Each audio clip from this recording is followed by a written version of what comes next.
A'udzuबिल्लाहिमिनश्शैतानिर्रजीम बिस्मिल्लाहिर्रहमानिर्रहीम। Dear students, अस्सलाम वालेकुम। हम मैट्रिक्स का चैप्टर कर रहे थे और अपने लास्ट लेक्चर के अंदर हमने मल्टीप्लिकेशन ऑफ मैट्रिक्स को डिस्कस किया था। इसके अलावा कुछ प्रॉपर्टीज वगैरह जो होती जो हमने एसोसिएटिव प्रॉपर्टी और डिस्ट्रीब्यूटिव प्रॉपर्टी उससे रिलेटेड कुछ एग्जांपल्स करी थी। उसी हवाले से अभी जैसे जो प्रॉपर्टीज चल रही थी, 2-3 प्रॉपर्टीज रह गई हैं, उनको और डिस्कस कर लेते हैं और उन्हीं से रिलेटेड फिर हमारा जो एक्सरसाइज है 7.4 वो है। तो इंशाल्लाह ताला आज के लेक्चर्स के अंदर हम ये कुछ चीज़ें डिटर्मिनेंट है और कुछ जो प्रॉपर्टीज रह गई है वो, और इसके बाद इंशाल्लाह ताला एक्सरसाइज 7.4 करेंगे। तो स्टार्ट करते हैं अपने लेक्चर को। इसमें जो हमारा पहला टॉपिक है वो है identity matrix with respect to multiplication. आप लोगों को याद होगा हमने अपने सेकंड लेक्चर के अंदर आइडेंटिटी मैट्रिक्स के हवाले से पढ़ा था, और वो लेकिन हमने आइडेंटिटी मैट्रिक्स पढ़ी थी विद रिस्पेक्ट टू एडिशन। मैंने बताया था कि ये जो प्रॉपर्टीज हैं ये बेसिकली क्या होती हैं कि ये मुख्तलिफ चीज़ों के ऊपर अप्लाई होती हैं और उसमें हम ये देखते हैं कि ये उसको सेटिस्फाई कर रही हैं, उस रूल को कि नहीं कर रही हैं। तो यही चीजें हमने real number, rational number, sets के अंदर ये तमाम प्रॉपर्टीज पढ़ी थी कि आया कि ये उस पर अप्लाई हो सकती हैं कि नहीं हो सकती हैं। तो बिल्कुल उसी तरीके से अब यहाँ पे हम जो है मैट्रिक्स के अंदर पहले हमने ये 5 प्रॉपर्टीज जो थी, इन 5 प्रॉपर्टीज को हमने विद रिस्पेक्ट टू एडिशन देखा था, फिर हमने इसको विद रिस्पेक्ट टू सबट्रैक्शन देखा, और अब हम इसको विद रिस्पेक्ट टू मल्टीप्लिकेशन देख रहे हैं।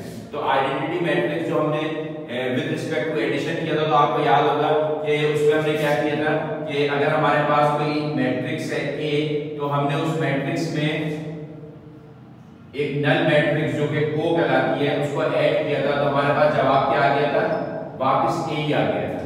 यानी कि जो हमें मैट्रिक्स गिवन दी गई है उसमें ऐसी कौन सी मैट्रिक्स को हम ऐड किया जाए कि जवाब हमारा वापस वही मैट्रिक्स आ जाए जो कि गिवन मैट्रिक्स थी।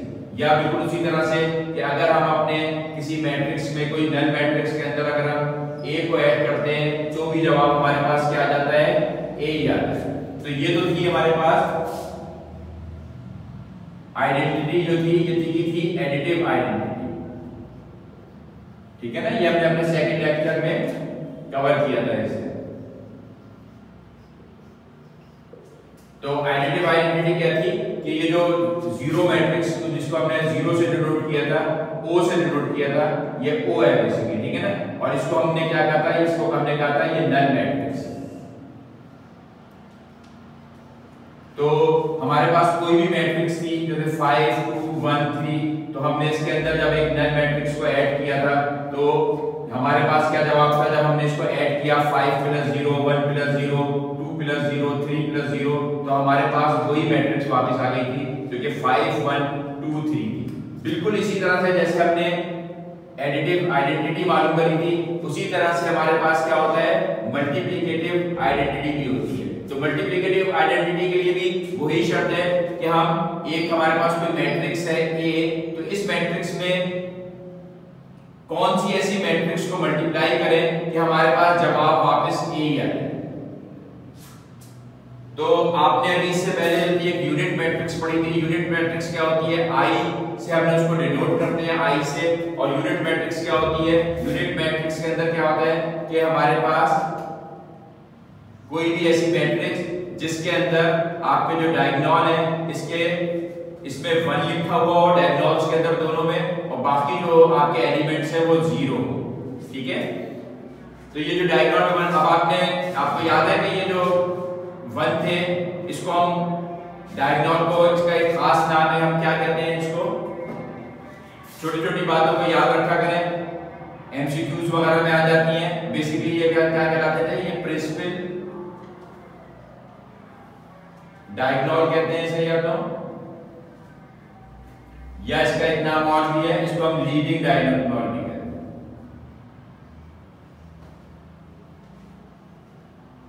लीडिंग डायगोनल या प्रिंसिपल डायगोनल, ठीक है। तो अगर हमारे प्रिंसिपल डायगोनल या लीडिंग डायगोनल के अंदर 1 1 लिखा हुआ हो और बाकी एलिमेंट 0 हो, तो ये जो मैट्रिक्स कहलाती है ये बेसिकली क्या कहलाती है, आइडेंटिटी मैट्रिक्स कहलाती है। और जब इस आइडेंटिटी मैट्रिक्स को हम किसी भी मैट्रिक्स से मल्टीप्लाई करते हैं, सपोज, ठीक है ना, कोई हमारे पास मैट्रिक्स हो जैसे सपोज 5 4 2 3 कोई मैट्रिक्स है, इससे जब हम इस आइडेंटिटी मैट्रिक्स को मल्टीप्लाई करेंगे तो हमारे पास क्या आना चाहिए रिजल्ट, दोबारा यही मैट्रिक्स आनी चाहिए जो कि ए दी हुई है हमने। तो हम इसको करके भी देखते हैं, अगर ये इसको हम देखते हैं कि ये इस कंडीशन को सेटिस्फाई करता है तो इसका मतलब फिर क्या हो जाएगा कि ये वाली जो मैट्रिक्स है ये हमारी आइडेंटिटी मैट्रिक्स कहलाएगी विद रिस्पेक्ट टू मल्टीप्लिकेशन। तो ये बात समझ में आ गई, ये जो डायगोनल होते हैं इसको हम प्रिंसिपल डायगोनल या लीडिंग डायगोनल भी कहते हैं। एग्जाम्पल करेंगे तो हमें और चीज समझ में आ जाएगी कि आइडेंटिटी मैट्रिक्स से बेसिकली क्या मुराद है, और आइडेंटिटी मैट्रिक्स को हम जो है वो आई से डिनोट करते हैं, डिनोटेड बाय आई। तो अगर हमारे पास कोई भी मैट्रिक्स है और उसको आइडेंटिटी मैट्रिक्स इससे यूनिट मैट्रिक्स जो कहलाती है इससे मल्टीप्लाई करते हैं तो हम ये देखते हैं कि हमारा क्या जवाब आता है। तो इसको हम मल्टीप्लाई करते हैं सिंपली, इसको हम कहेंगे a into i is equal to, ठीक है, तो इसको करके चेक करते हैं। तो हमें मल्टीप्लिकेशन के लिए क्या रूल होता है कि मल्टीप्लिकेशन का रूल हम सबसे पहले ये चेक करते हैं कि ये आया पॉसिबल भी है कि नहीं है, क्या इसमें जो है कॉलम्स कितने दिए गए हैं, 2 कॉलम्स दिए गए हैं, और रोज कितनी दी गई है, 2 दी गई है। तो इसका मतलब है कि मल्टीप्लिकेशन जो है वो हमारे पास पॉसिबल है और हम इसको मल्टीप्लाई कर सकते हैं। तो इसको मल्टीप्लाई करके देखते हैं हम इसको, तो क्या जवाब आता है हमारे पास 5 into 1, फर्स्ट रो को हम फर्स्ट कॉलम से मल्टीप्लाई करते हैं, 5 into 1 प्लस 4 into 0। फिर इसी तरह से दूसरे में क्या करते हैं कि ये फर्स्ट रो है, इसको हम सेकंड कॉलम से मल्टीप्लाई करते हैं। तो फर्स्ट रो है 5 into 0 प्लस 4 into 1, ठीक है। इसको चाहे आसानी के लिए आप ये भी कर सकते हैं कि ब्रैकेट लगा लें तो मजीद क्लियर हो जाएगा आपको क्या क्या करना है, ठीक है। इसके बाद नेक्स्ट स्टेप के अंदर हम क्या करते हैं, सेकंड रो है और फर्स्ट कॉलम, 2 into 1 प्लस की साइन आएगी और 3 into 0। फिर अब second row second column, 2 into 0 plus 3 into 1। और इसको अगर हम सॉल्व करते हैं तो हमारे पास क्या जवाब आएगा 5, क्योंकि ये तो 0 हो गया, 0 into 4 जो है, यहाँ पे क्या है ये वाली टर्म 0 हो गई, यहाँ पे खाली 2 जवाब आ गया, यहाँ पे क्या है ये 0 हो गई, खाली जवाब क्या आ गया 4 आ गया, और यहाँ पे ये टर्म 0 हो गई तो जवाब क्या आ गया 3 आ गया। तो a into i को हमने मल्टीप्लाई किया तो हमारे पास जो जवाब आया ये हमने चेक किया कि हमारे पास जो a मैट्रिक्स थी जिसको हम लेके चले थे हमारे पास जवाब वही आ गया। तो ऐसी सूरत में इस मैट्रिक्स को हम क्या कहते हैं कि ये आइडेंटिटी मैट्रिक्स है विद रिस्पेक्ट टू मल्टीप्लिकेशन। यानी जब हमने इसको मल्टीप्लाई किया यूनिट मैट्रिक्स को किसी भी मैट्रिक्स से तो हमारे पास जवाब जो है वो वापस वही मैट्रिक्स आ गई जिसको हम लेके चले। तो इसको बेसिकली कहते हैं आइडेंटिटी मैट्रिक्स और इसको हम आई से डिनोट करते हैं।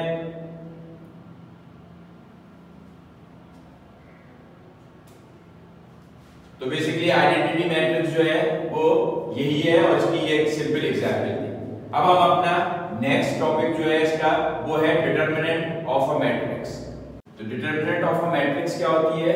डिटरमिनेंट ऑफ अ मैट्रिक्स होता है a number that is associated with a square matrix. एक ऐसा नंबर जो कि स्क्वायर मैट्रिक्स से हम हासिल करते हैं तो उसको कहते हैं determinant of a matrix. Suppose हमारे पास कोई मैट्रिक्स है, सपोज ए जो है वो है ए बी सी डी, तो इसका अगर हमें डिटरमिनेंट मालूम करना होगा तो किस तरीके से करेंगे, इसको कैसे डिफाइन करेंगे? हम इसको कह सकते हैं, इसको ऐसे भी लिख सकते हैं डिटरमिनेंट ऑफ ए, और इसका एक सिंबल और भी है, इसको हम ऐसे भी लिख सकते हैं डिटरमिनेंट ऑफ ए कि दो पैरेलल लाइंस है इसके बीच में हमने ए लिख दिया, ठीक है। तो इसको डिफाइन या डिनोटेड जो किया जाता है डिटरमिनेंट को वैसे किया जाता है। और इसको क्या तरीकेकार होता है कि जो हमें मैट्रिक्स दी गई है ए, इसको सिंपल इस तरीके से हम ए बी सी और डी इसको ऐसे बना लेते हैं डिटरमिनेंट। और डिटरमिनेंट को सॉल्व करने का तरीका क्या होता है कि इसके अंदर ये जो डायगोनल्स होते हैं ये आपस में एक दूसरे से मल्टीप्लाई होते हैं। जैसे आप इसको किसको मल्टीप्लाई करेंगे, a को d से मल्टीप्लाई करेंगे तो क्या जवाब आएगा, ad माइनस, अब यहाँ पे माइनस लगाते हैं, मैट्रिसेस के अंदर हम प्लस लगाया करते थे, यहाँ पे माइनस लगाते हैं। और दूसरे नंबर पे क्या है कि ये वाले जो डायगोनल है इनको मल्टीप्लाई करें bc, तो ad माइनस bc। अगर हम इन दोनों इस एलिमेंट को इससे मल्टीप्लाई करें और फिर माइनस करके इस एलिमेंट को इससे मल्टीप्लाई करें और हमारे पास जो भी नंबर एक हासिल होगा वो क्या कहलाएगा, वो हमारा डिटरमिनेंट ऑफ ए कहलाएगा। तो डिटरमिनेंट ऑफ अ मैट्रिक्स क्या होती है, a number that is associated with a square matrix. इसके लिए शर्त बेसिकली क्या है कि मैट्रिक्स जो है वो आपकी स्क्वायर होनी चाहिए, ठीक है ना, वरना अदरवाइज आप ये इस तरह से डिटरमिनेंट मालूम नहीं कर सकते, क्योंकि डायगोनल जो है वो बेसिकली आपको स्क्वायर मैट्रिक्स से ही हासिल होंगे। तो ये जो है इसमें आपने इसके जो प्रिंसिपल डायगोनल्स थे AD इसको मल्टीप्लाई किया माइनस BC किया और यहां से जो भी नंबर, अगर सपोज यहाँ नंबर्स लिखे होते तो हम यहाँ कैलकुलेट करके एक नंबर आ जाता हमारे पास, तो वो हमारा क्या कहलाता, डिटरमिनेंट कहलाता। अब इसके अगर कोई भी आप एग्जांपल करना चाहें इसकी कि सपोज आपके पास कोई डिटरमिनेंट जो है वो नंबर्स की फॉर्म में मैं लिख के बताता हूं तो आपको समझ में आएगा।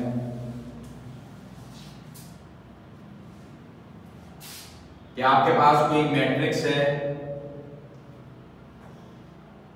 1 3 2 4, ठीक है, तो इसका डिटरमिनेंट अगर हमें लेना होगा तो हम क्या करेंगे, इसका डिटरमिनेंट जो है वो क्या हो जाएगा, डिटरमिनेंट इज इक्वल टू, इसको पहले इस तरीके से लिख लेंगे क्योंकि मैट्रिक्स की साइन तो आपको पता है ना ऐसी ब्रैकेट में लिखी जाती है, स्क्वायर ब्रैकेट कहते हैं इसको, स्क्वायर ब्रैकेट। तो मैट्रिसेस जो है वो हमेशा स्क्वायर ब्रैकेट में लिखे जाते हैं और डिटरमिनेंट जो होता है ये दो पैरेलल लाइन होती है इसके बीच में इस तरीके से लिखा जाता है। और इसको सॉल्व करने का क्या तरीका बताया था कि हमने ये जो डायगोनल्स हैं इनको मल्टीप्लाई किया 1 into 4, बीच में साइन माइनस की आएगी और फिर इसके बाद इन दोनों डायगोनल्स को किया तो 2 into 3 और ये क्या जवाब आया हमारा 4 1 the 4 minus 2 3 the 6 और हमारा जवाब आ गया -2। तो डिटरमिनेंट ऑफ ए जो है वो क्या आ गया हमारे पास -2 आ गया।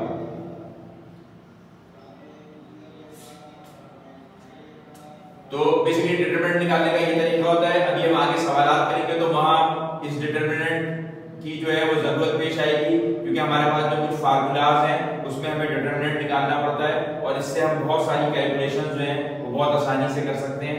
तो इसको बस आप ये समझ लीजिए कि डिटरमिनेंट को जो है हम इस तरह से जाहिर करते हैं और इसको हम ये भी लिख सकते हैं DET, डिटरमिनेंट का शॉर्ट फॉर्म लिखा और इसके आगे ये लिख दिया, ठीक है। तो इसको डिनोट जो किया जाता है इससे किया जाता है स्क्वायर मैट्रिक्स की शर्त है कि स्क्वायर मैट्रिक्स होनी चाहिए, डायगोनल्स को आप मल्टीप्लाई करते हैं और उसका जो डिफरेंस होता है वो निकालते हैं तो हमारे पास ये डिटरमिनेंट निकल के आ जाता है।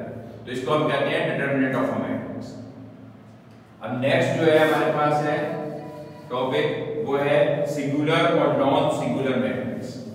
तो सिंगुलर और नॉन सिंगुलर मैट्रिक्स क्या होती हैं? सिंगुलर और नॉन सिंगुलर मैट्रिक्स ये होती हैं कि हमें कोई भी अगर मैट्रिक्स दिया गया हो और उस मैट्रिक्स का हम डिटरमिनेंट निकाल लें और जब हम उसका डिटरमिनेंट निकालें और उसका जवाब अगर 0 आ जाए, ठीक है, अगर डिटरमिनेंट जो हमने निकाला था उसका जवाब 0 आ जाए तो वो मैट्रिक्स क्या कहलाती है? वो कहलाती है सिंगुलर मैट्रिक्स। और इसके अलावा अगर हमारे पास कोई भी जवाब आ जाए तो ऐसी तमाम मैट्रिक्स जिसमें हमारे पास कोई जवाब आ जाता है 0 के अलावा तो वो कहलाती है नॉन सिंगुलर मैट्रिक्स। तो ये तो बहुत आसान सी चीज है, इसको इसकी एक एग्जांपल करते हैं तो हमें समझ में आ जाएगा। सपोज हमारे पास कोई मैट्रिक्स दी गई है आपको 6 4 3 2, ठीक है। तो सिंगुलर और नॉन सिंगुलर मैट्रिक्स मालूम करने के लिए हमने क्या किया था कि हम इस मैट्रिक्स का क्या करते हैं? डिटरमिनेंट निकालते हैं। तो डिटरमिनेंट निकालने का तरीका क्या होता है? इसको इस तरह से लिख लेते हैं और फिर इसको डिटरमिनेंट को सॉल्व करने के लिए हम क्या करते हैं कि डायगोनल्स जो है इनको मल्टीप्लाई करते हैं, ठीक है ना। तो ये हो गया 6 × 2 -4 × 3, तो तो ये क्या जवाब आ गया आपके पास? आ गया 12 माइनस 12, तो ये जवाब आ गया आपका 0। तो इसका मतलब क्या है कि ये मैट्रिक्स जो है बेसिकली क्या है? एक सिंगुलर मैट्रिक्स है।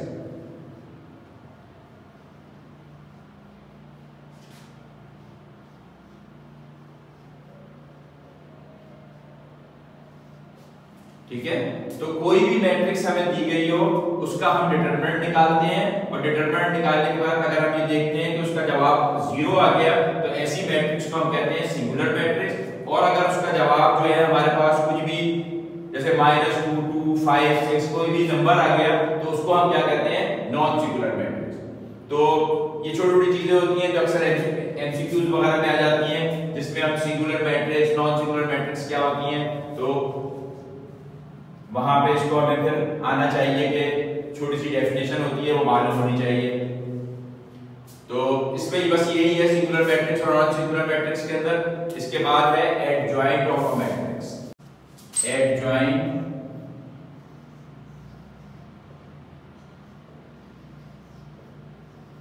Of a matrix. Adjoint of a matrix क्या होता है कि इसको आप जानते हो तो ज्यादा आसानी समझ में आ जाएगा। हमारे पास कोई भी मैट्रिक्स दी गई है सपोज, ठीक है ना, एक मैट्रिक्स दी है सपोज A और वो दी हुई है सपोज x y, इसके डायगोनल ये हैं और यहाँ पे दिया हुआ है आपको +a और +b। Adjoint of a matrix से क्या मुराद होता है कि हम क्या करें कि ये हमारे पास जो ये डायगोनल्स दिए गए हैं, जो क्या इन दोनों डायगोनल्स को क्या कहते हैं? प्रिंसिपल डायगोनल्स कहते हैं। ठीक है, तो अगर हम इन प्रिंसिपल डायगोनल्स की जो इन एलिमेंट्स की जो है वो लोकेशन चेंज कर दें, यानी y को x की जगह पे ले जाएं और x को y की जगह पर ले जाएं, ठीक है, एडजॉइंट ऑफ A, यानी ये क्या बनेगा ये देखते हैं हम। तो एडजॉइंट ऑफ A क्या बनेगा कि हमने ये जो हमारे प्रिंसिपल डायगोनल्स हैं इनकी लोकेशंस को हम क्या करें? चेंज कर दें। तो यानी ये क्या करते हैं? हम इसको y कर दें और इसको क्या कर दें? x कर दें, ठीक है। और दूसरे नंबर पे क्या करें कि ये जो दूसरे डायगोनल हैं ये वाले, इनकी क्या करें? साइंस चेंज कर दें। जैसे -b है, ये +b है, इसको हम क्या करते हैं? -b कर दें, और ये +a है तो इसको क्या करते हैं? माइनस कर दें। तो ये जो चीज हमारे पास मैट्रिक्स निकल के आएगी ये क्या कहलाएगी? एडजॉइंट ऑफ अ मैट्रिक्स, ठीक है। और एडजॉइंट ऑफ अ मैट्रिक्स को डिनोट किससे करते हैं? इस तरीके से लिखा जाता है एडजॉइंट ऑफ A। और करते क्या है इसके अंदर कि हम इसमें प्रिंसिपल डायगोनल जो है इनकी लोकेशंस को चेंज कर देते हैं एलिमेंट्स की, y को x की जगह पे, x को y की जगह पर, और इसी तरह से जो बकिया दो आपके पास बच गए एलिमेंट्स इनका क्या करते हैं? इनकी हम साइंस को बदल देते हैं कि अगर प्लस की साइन है तो माइनस की साइन आ गई, और इसकी भी प्लस की साइन है तो माइनस आ गई। अगर सपोज यहाँ माइनस होता तो यहाँ पर प्लस हो जाता। तो ये जो चीज है ये कहलाती है एडजॉइंट ऑफ अ मैट्रिक्स, कि हमने डायगोनल्स को जो है वो इंटरचेंज कर दिया, आपस में इंटरचेंजिंग हो गई इनकी, और इधर इनकी साइन जो है वो चेंज हो, तो ये कहलाता है एडजॉइंट ऑफ अ मैट्रिक्स। ये तमाम चीजें छोटी छोटी सी हैं, इनको आप लोग समझ लें। अभी जब हम आगे एक्सरसाइज करेंगे तो वहां पे ये डिटरमिनेंट और ये एडजॉइंट, ये तमाम चीजें छोटी छोटी जो है ये इस्तेमाल होगी, तो और मजीद क्लियर हो जाएगा कि ये होता है क्या। एक चीज आपको याद होगी, आपने पढ़ी थी ट्रांसपोज ऑफ अ मैट्रिक्स, याद है किसी को या भूल गया था? क्या था? Transpose of a matrix. छोटी छोटी चीजें ये भूलनी नहीं होती हैं कि ट्रांसपोज ऑफ अ मैट्रिक्स में क्या होता था कि हम क्या करते थे?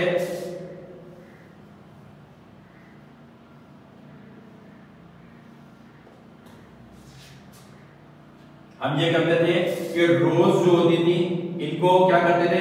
कॉलम से इंटरचेंज कर देते थे, या कॉलम को रोज से इंटरचेंज कर देते। यानी अगर ये हमारे पास कोई मैट्रिक्स A थी तो इसका ट्रांसपोज हमने क्या निकाला था, और उसकी क्या ड्यूरेशन थी? A की पावर t लिखी थी हमने, ठीक है ना।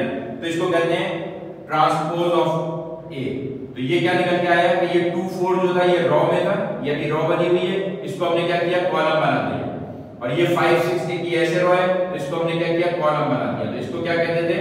ट्रांसपोज ऑफ अ मैट्रिक्स, ठीक है। तो आपस में चीजों को गुड़ मत कीजिएगा। ट्रांसपोज ऑफ अ मैट्रिक्स में क्या होता है कि हम रोज और कॉलम को आपस में इंटरचेंज कर देते हैं, और एडजॉइंट ऑफ अ मैट्रिक्स में क्या होता है कि हम इसका जो प्रिंसिपल डायगोनल होते हैं उनकी लोकेशंस को, जो इसके जो एलिमेंट है इनकी लोकेशन को बदल देते हैं, और बकिया जो दूसरे डायगोनल होते हैं उनकी साइन को चेंज कर देते हैं। ठीक है ना, तो ये तमाम चीजें याद रखिएगा। नेक्स्ट जो है वो है मल्टीप्लिकेटिव इनवर्स। मल्टीप्लिकेटिव इनवर्स जो है वो क्या होता है, इसके लिए भी समझने के लिए सबसे आसान ये होता है कि रियल नंबर्स के अंदर भी आपने पढ़ा था मल्टीप्लिकेटिव इनवर्स। तो बेसिकली रियल नंबर जब हमने पढ़ा था तो उसमें क्या होता है कि अगर हमारे पास दो नंबर्स हैं और दो नंबर्स को अगर हम मल्टीप्लाई करें और उसके नतीजे में हमारे पास जवाब क्या आ जाए, 1 आ जाए, तो हम ये कहते थे कि ये नंबर जो है वो उस नंबर का मल्टीप्लिकेटिव इनवर्स है। सपोज हमारे पास कोई रियल नंबर है 5, ठीक है, तो इसको हम किस ऐसे नंबर से मल्टीप्लाई करें कि जवाब जो है हमारे पास 1 आ जाए, तो इसको मल्टीप्लाई किससे किया जाएगा, 1/5 से किया जाएगा। तो हमारे पास क्या जवाब आ जाएगा, 1 आ जाएगा। 5 से कैंसिल हो जाएगा, 1 आ जाएगा। तो इसका मतलब क्या है कि 5 जो है 5 इज अ मल्टीप्लिकेटिव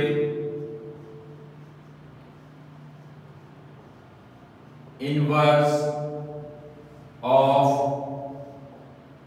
1/5। ठीक है, तो इसको इस तरीके से वो रीड करते हैं। तो ये रियल नंबर के केस में होता था कि दो रियल नंबर्स को करा तो आपके पास एक यूनिट नंबर आ गया, 1 आ गया, तो हम क्या कहते हैं इसको, क्योंकि 1 जो था वो रियल नंबर के केस में क्या कहता था, मल्टीप्लिकेटिव इनवर्स कहलाता था 1 नंबर जो था। इसी तरह से अगर हम यहाँ पे मैट्रिसेस हो हमारे पास और दो मैट्रिसेस को हम मल्टीप्लाई करें आपस में और उसके नतीजे में हमारे पास यूनिट मैट्रिक्स आ जाए, तो हम क्या कहेंगे कि वो जो दो मैट्रिक्स है आपस में ए और बी, वो आपस में एक दूसरे की क्या है, मल्टीप्लिकेटिव इनवर्स है। एक छोटी सी एग्जांपल करते हैं तो बिल्कुल क्लियर हो जाएगा आपको।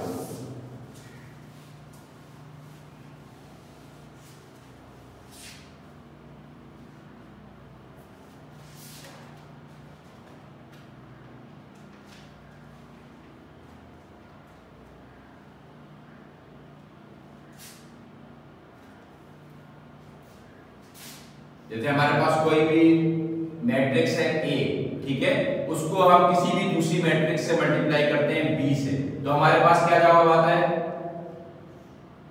यूनिट मैट्रिक्स जवाब आ जाता है। ठीक है, तो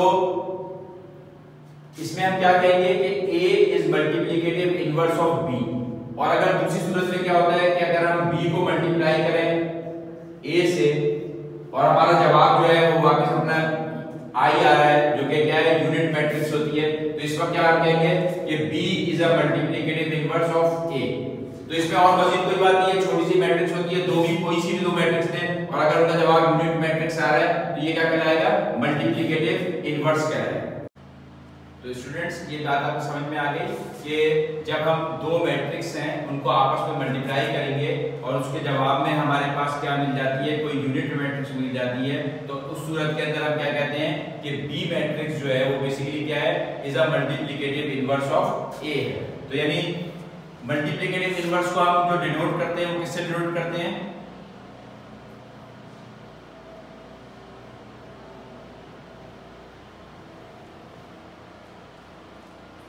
इनवर्स को जो है वो हम लिखते हैं a की पावर -1। ठीक है, यानी इनवर्स का जो है मल्टीप्लिकेटिव इनवर्स को हम इस तरीके से शो करते हैं। तो जब हम ये कह रहे हैं a और b, तो हम इसको इसका मतलब है क्या लिख सकते हैं कि अगर हमारे पास कोई मैट्रिक्स a है तो मल्टीप्लिकेटिव इनवर्स यहाँ पे b था, तो मल्टीप्लिकेटिव इनवर्स को कह सकते हैं a -1। ठीक है, तो अगर हम किसी मैट्रिक्स को उसके इनवर्स से जब मल्टीप्लाई करते हैं तो हमें क्या मिलता है, यूनिट मैट्रिक्स में। ठीक है, तो इस चीज को हम ये इस तरीके से लिख सकते हैं। अच्छा, दूसरी बात ये कि मल्टीप्लिकेटिव इनवर्स जो होता है ना, ये सिर्फ उस वक्त एग्जिस्ट करता है जब आपके पास मैट्रिक्स जो दी गई है वो नॉन सिंगुलर हो। नॉन सिंगुलर मैट्रिक्स क्या बताएंगी मैंने आपको, कि ऐसी मैट्रिक्स जिसका अगर हम डिटरमिनेंट लेते हैं और डिटरमिनेंट लेने के बाद हमारे पास कोई जवाब आ जाता है अदर देन 0, तो वो क्या कहलाती है, नॉन सिंगुलर मैट्रिक्स कहलाती हैं। तो मल्टीप्लिकेटिव इनवर्स जो है उसकी जो उसी वक्त एग्जिस्ट करता है मल्टीप्लिकेटिव इनवर्स जब हम पहले ये चेक करेंगे उसमें कि उसका जो डिटरमिनेंट है वो उसका कोई जवाब एग्जिस्ट कर रहा है कि नहीं कर रहा है, जीरो के अदर देन है, तभी जो है उसको हम उसका इनवर्स मालूम कर सकते हैं दूसरी किसी चीज का। तो इसका जो बेसिकली फार्मूला है ये मैं आपको बताता हूं।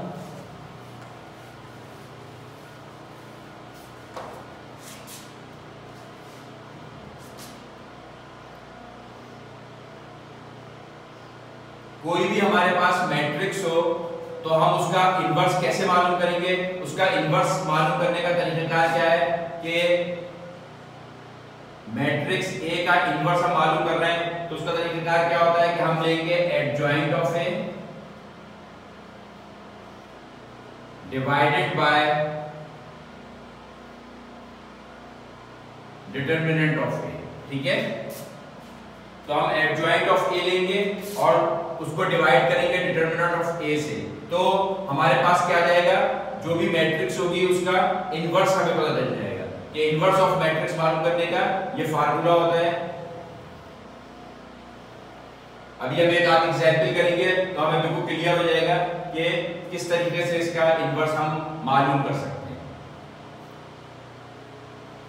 और जो आपको इसकी जो आपको कंडीशन बताई है वो क्या बताई है कि जब हम ये जो चीज है इसके लिए हमने क्या बताया था अभी आपको कि अगर इसको क्या होना चाहिए, नॉन सिंगुलर होना चाहिए, यानी मॉड ए का जो जवाब है ये क्या आना चाहिए, नॉन सिंगुलर।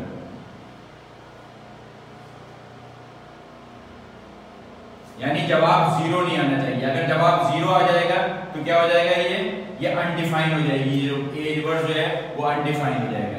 किसी भी चीज की अगर नीचे जीरो आ जाता है और कोई भी ऊपर चीज लिखी हुई हो तो ये चीज क्या हो जाती है, ये अनडिफाइन कहलाती है। इसको मैथ की टर्म में डिफाइन करना ही बहुत मुश्किल हो जाता है। तो लाजमी तौर पे इसमें क्या होना चाहिए कि मॉड ऑफ ए जो है इसका कुछ ना कुछ जवाब होना चाहिए, सिंगुलर नहीं होना चाहिए। अगर ये सिंगुलर हो गया तो फिर ये इनवर्स इसका एग्जिस्ट ही नहीं करेगा। तो इसकी एक एग्जांपल करते हैं। फार्मूला याद रखिएगा कि ए इनवर्स मालूम करने का फार्मूला क्या है, adjoint of A divided by determinant of ए।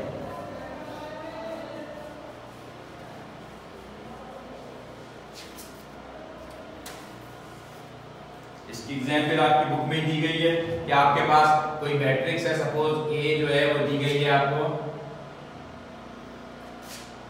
3 2 5 4। ठीक है, ये कोई मैट्रिक्स है और आपसे कहा गया है कि फाइंड ए इनवर्स। ठीक है ना, तो सबसे पहले तो हम ये चेक करेंगे कि आया कि ये ए इनवर्स इसमें पॉसिबल है कि नहीं है। ठीक है, तो ये चीज मालूम करने के लिए हमें क्या करना है कि हमें इसका डिटरमिनेंट निकालना है। तो सबसे पहले तो हम क्या करेंगे, डिटरमिनेंट ऑफ ए निकाल के चेक कर लेंगे कि कहीं जीरो तो नहीं आ रहा है इसका जवाब। तो डिटरमिनेंट ऑफ ए कैसे निकालते थे हम, कि इसको मल्टीप्लाई करते थे और इनको आपस में मल्टीप्लाई करते थे। तो ये हो गया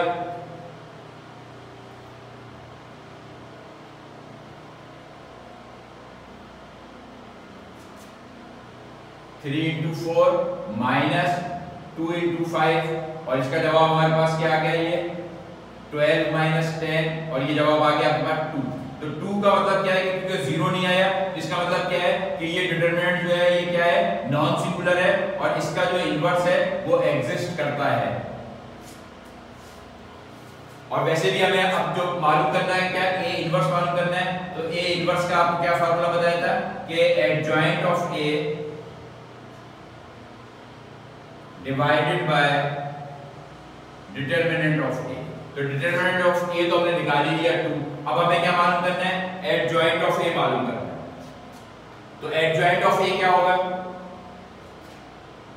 याद है किसी को या निकल गया? एडजॉइंट ऑफ ए जो होता है, हमारी ये मैट्रिक्स क्या दी हुई है 3 2 5 4। तो इसका एडजॉइंट क्या हो जाएगा, एडजॉइंट निकालने का क्या तरीका बताया था कि क्या होता है इसके अंदर,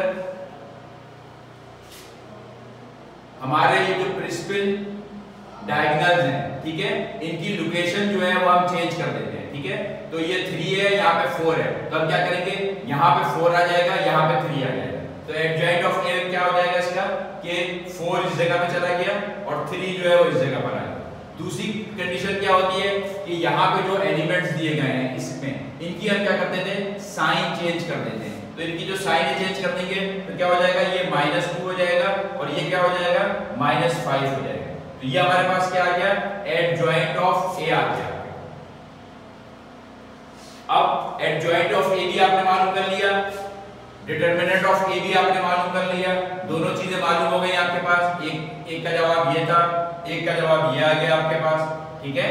तो ये दोनों जवाब जो हैं ये अपने इस फार्मूले में रख देंगे तो आपको क्या मालूम हो जाएगा, ए इनवर्स पता चल जाएगा। तो ये दोनों जवाब हम अपने फार्मूले में रखते हैं। यहाँ पर तो क्या देने आता है कि एडजॉइंट ऑफ ए की जगह पे क्या लिख देते हैं हम, ये जो पूरी की पूरी मैट्रिक्स है ये लिख देते हैं।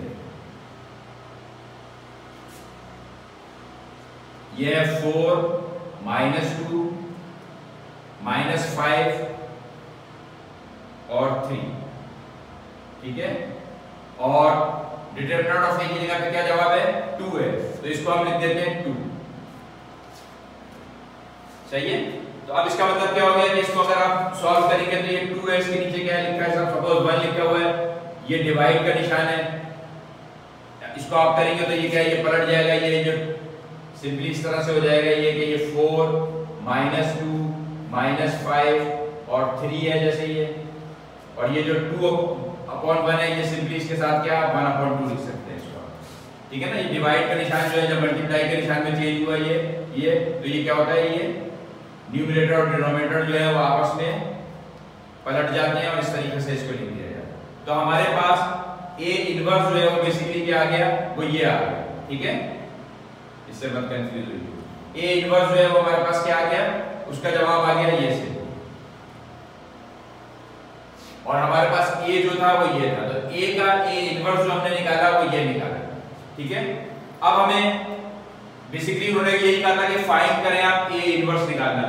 अब अगर आप अपनी तसल्ली के लिए कि ये आपने सही किया है या नहीं किया है, आप सिंपली क्या करें, इस ए इनवर्स को इस ए से अगर मल्टीप्लाई कर लेंगे तो आप अपने जवाब को वेरीफाई कर सकते हैं कि आपका जवाब इन दोनों को मल्टीप्लिकेशन से क्या आना चाहिए, एक आइडेंटिटी मैट्रिक्स आनी चाहिए। आइडेंटिटी मैट्रिक्स क्या है, बेसिकली यूनिट मैट्रिक्स है। तो अगर हम अपने इस ए इनवर्स को ए से मल्टीप्लाई करते हैं तो आपके पास जवाब आई अगर आ जाता है तो इसका मतलब क्या है कि आपने ये जो ए इनवर्स निकाला है ये बिल्कुल सही निकाला है।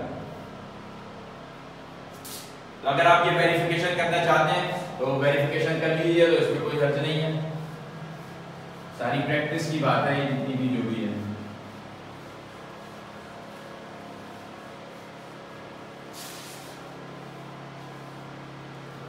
तो हमारे पास ए मैट्रिक्स जो थी वो क्या थी, वो बेसिकली ये थी 3 2 5 4, और हमने इसका जो ए इनवर्स निकाला था वो क्या निकाला था, 1/2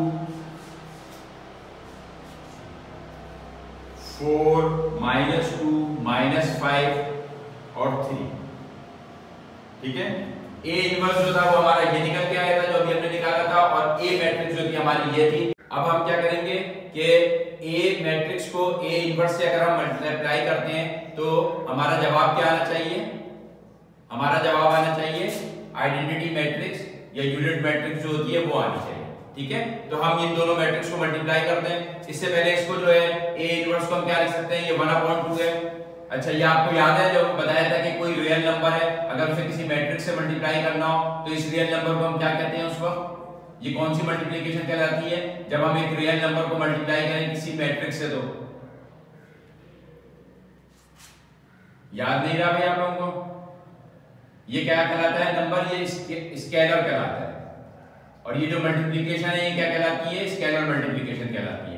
तो अगर हम इस नंबर को इससे मल्टीप्लाई करेंगे इन तमाम नंबरों से तो हमारे पास ए इनवर्स का जवाब क्या आ जाएगा, ए इनवर्स का जवाब आ जाएगा हमारे पास मैट्रिक्स के अंदर हम इसको लिख सकते हैं, ये 4/2 हो जाएगा, ये -5/2 हो जाएगा, ये -2/2 हो जाएगा, और ये 3/2 हो जाएगा, ठीक है ना, ए इनवर्स है। और इसको मजीद अगर आप थोड़ा सा सॉल्व कर लें तो ये जवाब आपके पास 2 हो जाएगा, ये वाला -5/2 ही रहेगा, ये -1 हो जाएगा, और ये 3/2 हो जाएगा, ठीक है। तो बेसिकली अब ये जो ए इनवर्स हमारे पास निकल कर आया है, ए इनवर्स को ए से मल्टीप्लाई करना है हमने, तो ए हमारे पास क्या है, इसको हम यहां लिख सकते हैं a * a इनवर्स जो है वो क्या आ रहा है हमारे पास, ए था हमारे पास 3 2 5 4, सही है ये मैट्रिक्स। और दूसरी मैट्रिक्स ए इनवर्स जो है हमारे पास क्या आई 2 -1 -5/2 और 3/2।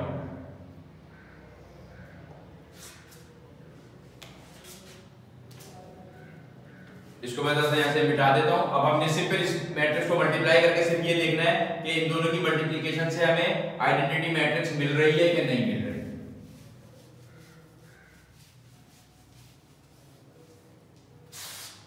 यहाँ पे लाइट चली गई है असल में, इसलिए थोड़ा सा आपको बोर्ड पे अंधेरा नजर आ रहा होगा, तो थोड़ी सी रह गई है, तो इसको अगर आप देख लें तो थोड़ी सी मुश्किल तो होगी, लेकिन उम्मीद है कि नजर आ रहा होगा आपको। तो इसको सिंपल मल्टीप्लाई करना है हमने। तो मल्टीप्लाई का रूल क्या था? मल्टीप्लाई का रूल ये था कि फर्स्ट रो को आपने किससे करना है? फर्स्ट कॉलम से मल्टीप्लाई करना होता है। तो हम सबसे पहले इसको यही करते हैं, 3 × 2 प्लस 2 × -5/2, ठीक है। इसको चाहे ब्रैकेट्स में लिख लें ताकि क्लियर हो जाएगा। फिर इसी तरह से इस फर्स्ट रो को हमने क्या करना होता है? सेकंड कॉलम से करना होता है। तो ये जवाब आएगा हमारे पास 3 × -1 और फिर प्लस की साइन 2 × 3/2, ठीक है। अब नेक्स्ट स्टेप में सेकंड रो को फर्स्ट कॉलम से, तो ये क्या जवाब आ जाएगा आपके पास 5 × 2 और फिर 4 × -5/2, क्लियर है। अब इसी सेकंड रो को सेकंड कॉलम से, तो 5 × -1 प्लस 4 × 3/2, चीज क्लियर हो गई बिल्कुल। अब इस चीज को छोटा सा ये है, इसको सॉल्व करना है आपने। यहाँ 2 से 2 कैंसिल हो गया, या 2 1 2 2 2 2 आ गया आपके पास, देख रहे हैं। यहाँ पे क्या है, ये भी 2 से 2 कैंसिल हो रहा है, और यहाँ पे 2 1 2 2 2 4 हो रहा है। तो इसको आप सॉल्व कर लें। यहाँ पे मजीद 3 2 6 हो जाएगा ये, प्लस और ये -5 है, तो क्या जवाब आ जाएगा आपके पास यहाँ पे -5। 3 2 6 और यहाँ पे जवाब आ जाएगा आपका प्लस -5 जवाब आ गया। यहाँ पे आपने किया तो यहाँ पे जवाब क्या आ गया आपके पास -3 इसका जवाब, और यहाँ पे क्या है +3, ठीक है। यहाँ पे क्या जवाब आ गया आपके पास 5 2 10, और यहाँ पे जवाब आ गया आपके पास 2 × 5, तो 10 हो जाएगा। साइन माइनस की है तो माइनस प्लस माइनस, तो जवाब आ गया आपके पास -10। और यहाँ पे क्या जवाब आ जाएगा आपके पास -5 × 1 जो है, और यहाँ पे आ जाएगा आपके पास 2 3 6, तो +6 जवाब, ठीक है। अब इस मैट्रिक्स को इसके यहाँ आगे ही कर लेते हैं इसके।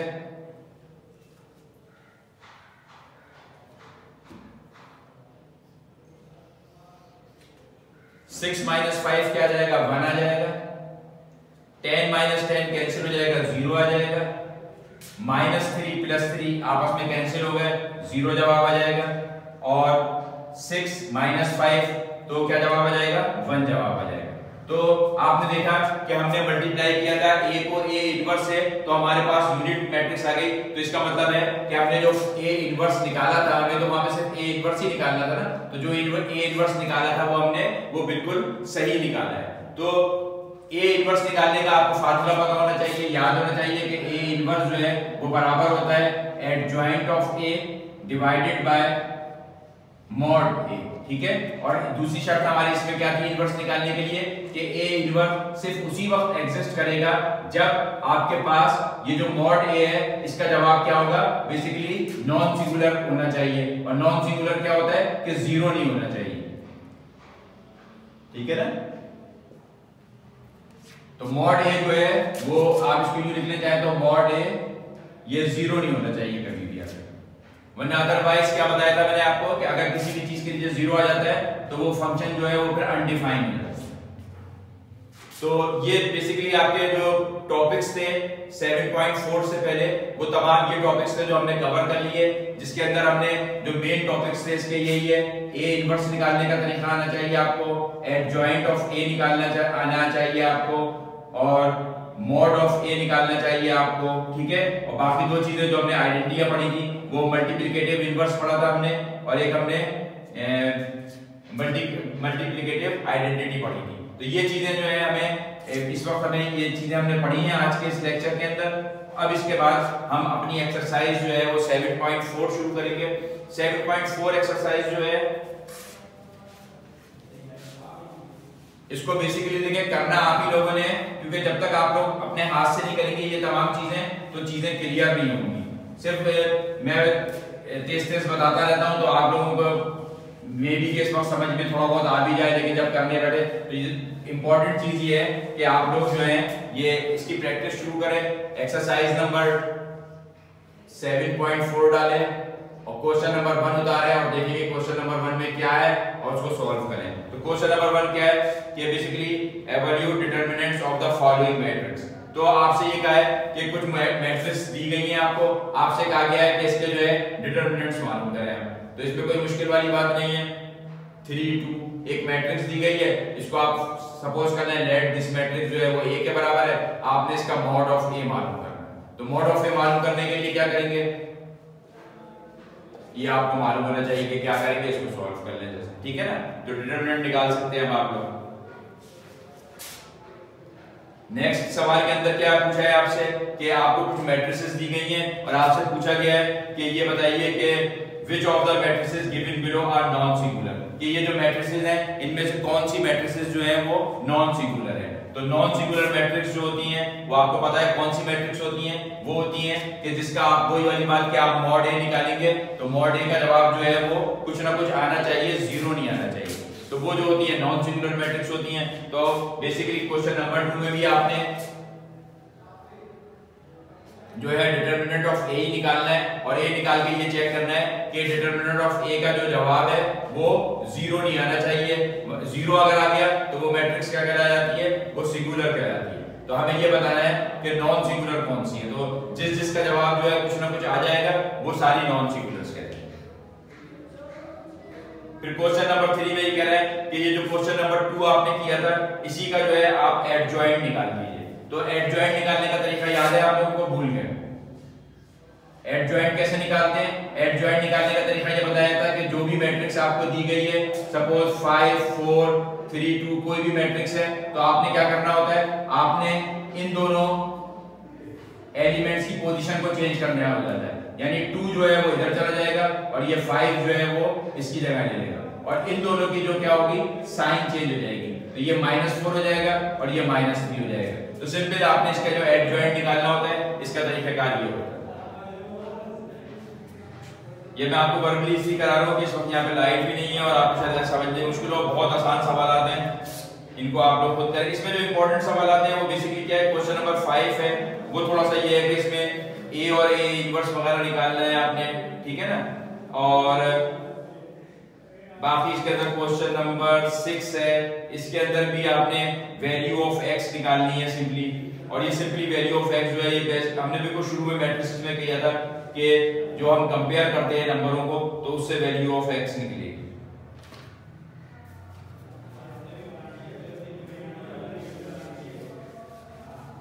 क्वेश्चन नंबर 5 जो थोड़ा सा इंपॉर्टेंट है उसको मैं थोड़ा सा ब्रीफ कर देता हूं आप लोगों को कि क्या करना है उसमें। आपने क्वेश्चन नंबर 5 है ये, इसमें आपको मैट्रिक्स दी गई है। सपोज पहले सवाल में इसका पार्ट 1 में एक मैट्रिक्स दी है आपको A 3 2 1 0 और आपसे सिंपली वही पूछा है कि A इंटू A इनवर्स जो है वो क्या होता है, I के बराबर होता है, ये आप प्रूफ करें। तो सिंपली आपने ये A दिया हुआ है, आपने क्या निकालना है, A इनवर्स निकालना है। A इनवर्स का फार्मूला याद होना चाहिए आपको, adjoint of A upon determinant of A, ठीक है। इसको आप पहले डिटरमिनेंट को चेक कर लेंगे कि ये जो होना चाहिए क्या होना चाहिए, नॉन सिंगुलर होना चाहिए। और अगर ये नॉन सिंगुलर है तब तो ठीक है, ये हमारे पास जो है A इनवर्स एग्जिस्ट करेगा, वरना अदरवाइज एग्जिस्ट ही नहीं करेगा। तो इसके बाद आपने जो है सिंपल A इनवर्स निकाल लेना है, एडजॉइंट आपने इसके चेंज करेंगे आपस के अंदर और उसको लिखा और उसको सॉल्व करेंगे तो आपके पास आंसर आ जाएगा। तो ये बेसिकली अब आप लोग जो है इस एक्सरसाइज को खुद से करने की कोशिश कीजिएगा और फिर अगर कोई भी प्रॉब्लम आपको होती है तो आप जरा सा बताइएगा, या कल की क्लास में एट द एंड जो है कुछ सवाल में आपको वैसे अगर आप कहेंगे कि भाई ये समझना है तो उनको मैं बता दूंगा कि किस तरीके से करना है। वैसे बहुत आसान सवाल हैं, मुझे उम्मीद है कि आप लोगों को समझ में आ गए होंगे और इंशाल्लाह ताला आप ये पूरी एक्सरसाइज आप लोग जो है वो खुद से कर सकते हैं। जो भी कोई प्रॉब्लम हो वो आप इस वीडियो को एक दफा और दोबारा देख लें। बेसिकली जो छोटी छोटी चीजें 4 और 5 हमने पढ़ी हैं आज के दिन के अंदर, उनको याद रखें कि एडजॉइंट किस तरीके से निकलता है, डिटरमिनेंट किस तरह से निकलता है, मल्टीप्लिकेटिव इनवर्स कैसे होते हैं। तो ये चीजें अगर आपको कॉन्सेप्ट क्लियर होंगे आपके, तो आपके लिए सवाल करना कुछ भी मुश्किल नहीं है। बहुत आसान सवाल आते हैं, बहुत जल्दी इंशाल्लाह ताला ये 7.4 हो जाएगी। इस 7.4 एक्सरसाइज के बाद आपके पास सिर्फ और सिर्फ आखिरी एक्सरसाइज रह गई है जो कि 7.5 है। और 7.5 जो है वो सबसे इंपॉर्टेंट एक्सरसाइज है जिसमें से लाजमी तौर पे बोर्ड में सवाल आता है, और वो बेसिकली लीनियर इक्वेशंस को सॉल्व करना है। तो वो इंशाल्लाह ताला हम कल के नेक्स्ट लेक्चर के अंदर वो लीनियर इक्वेशन मैट्रिसेस के जरिए किस तरह से सॉल्व होती हैं वो इंशाल्लाह ताला कर लेंगे। तो फिलहाल आप लोग ये जो 7.4 है इसको कंप्लीट कीजिए। जज़ाकल्लाह।